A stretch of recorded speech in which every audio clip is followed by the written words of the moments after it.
Welcome to the review by Djsprc. We have an update video on the Apex 2, basically from Team Associated. We have here on the table the Unicorn and the Uni Truck. I made a video a while back on the Uni Truck, that's this guy right here. Basically how to modify your idler gear. Instead of having it plastic, having it aluminum or steel from basically using a Traxxas idler gear from one of their transmissions. Basically, the idler gear that's in the middle in between the spur and the motor that you see here, the stock one from Associate is plastic, and they do not offer it in metal, aluminum, any other kind. And I find it kind of weird that they don't. Especially this platform, the Apex, is out there for multiple cars they have. Basically, pretty much every upgrade that exists from Team Associate is on these vehicles here. What I could have gotten is the aluminum caps for the shocks. I did, and I kept them, the stock ones. In the kit, they do come aluminum bodies. In the kit, it comes with the links in blue, aluminum. And that's pretty much about it. All the pivot balls are all steel in both of these vehicles here. The shock towers are carbon. The top plate and rear plate of the diffs are carbon on both. Like I said, I went the most I could. And again, both of these vehicles are pretty 99.9% identical. There's a couple things I did a little bit different. They're both OMG servos. This is the newer model. This is the older model. This is a lot more quieter. This is a little bit more louder. Go figure. And the servo horn's a little bit, this is steel, this is aluminum. Besides that, they're pretty much, like I said, bone stock. But I digress. The reason I wanted to make this video here is if you look at the spur on this one here, when I made my first video on it, saying that you'll be not in the middle of the idler gear.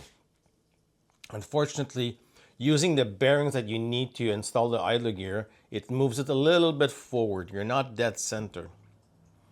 Again, it's not bad. You can leave it. If yours is, you did this modification and yours is like this, you can leave it that way if you want to. Try to bring it closer if it's gonna, there you go. You could leave it that way, it's fine. It will work, no problem. But what I did differently when I built this one here,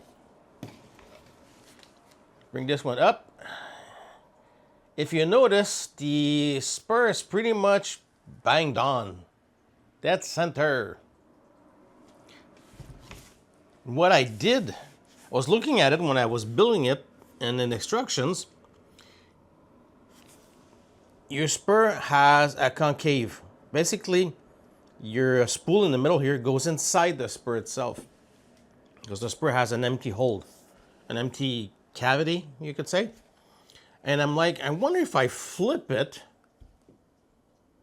would I have enough room in the case?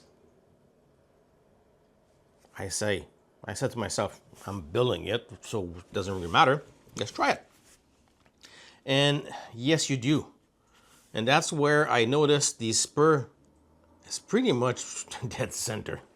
There's not much left. And I wanted to make this update video how to show you guys how to do it. Basically, let's remove this guy here out of here. Yep. Forgot my O-ring. That prevents the, seriously, the chatter from the center drive shaft. And let's do this super fast modification here.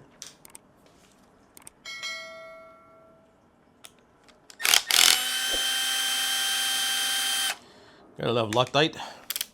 with the drill a little bit stronger. Now, doing this modification, it won't damage anything.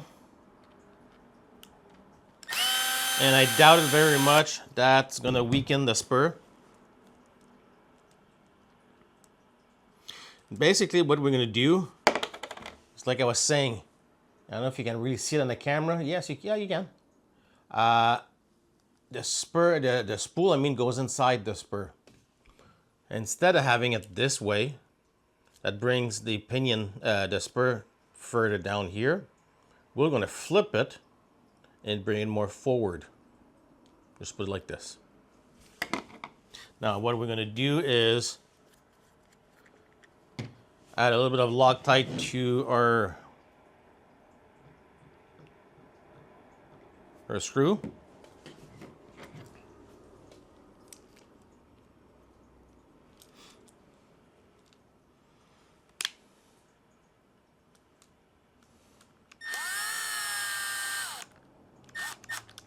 I'm not gonna fully tighten it. Make sure I'm straight on both sides.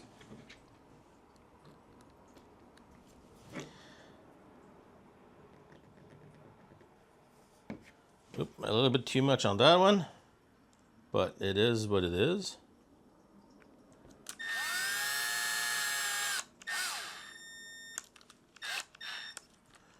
There we go.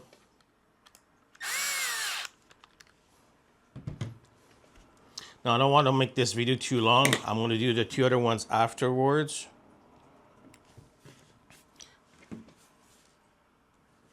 And basically, you put the two other screws and you just pocket it. Put it back in.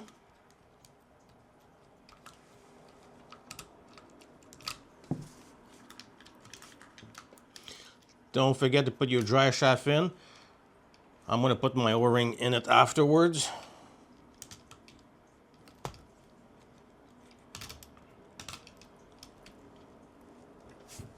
And there you go. And if we look at it, come on. If the camera could focus today, not tomorrow. There we go. And it's pretty much bang down in the center. And rebuild your case and go have fun. Again, the reason I went with basically instead of plastic idler gears here, these vehicles are designed to be brushed and not brushless. And there's a lot of people out there putting even bigger motor than me. This is just a 6.5. Because this basically is going to be a drifter for me. And a little bit of on-road. I don't need bigger than 6.5. It's going to be fast enough, powerful enough. But I got people putting Sidewinders 8 in these guys here. And the first rip they do, the idler gear goes bye-bye. It's designed to shear. That's what it does. And next thing you know, you have to dismantle, change it. It's a pain. Pretty much in my case, we'll never strip this guy. I doubt it very much. But I said I had to do a little bit of research, find an idler gear that would work. If you go see that video, I will post it up here somewhere. And I'll show exactly what part do I use and what bearing do I use. Top of my head right now, I just don't remember. I know this is the Traxxas idler gear. It is 32. And the stock one from Team Associate that's in here, it is 30, the same thing too.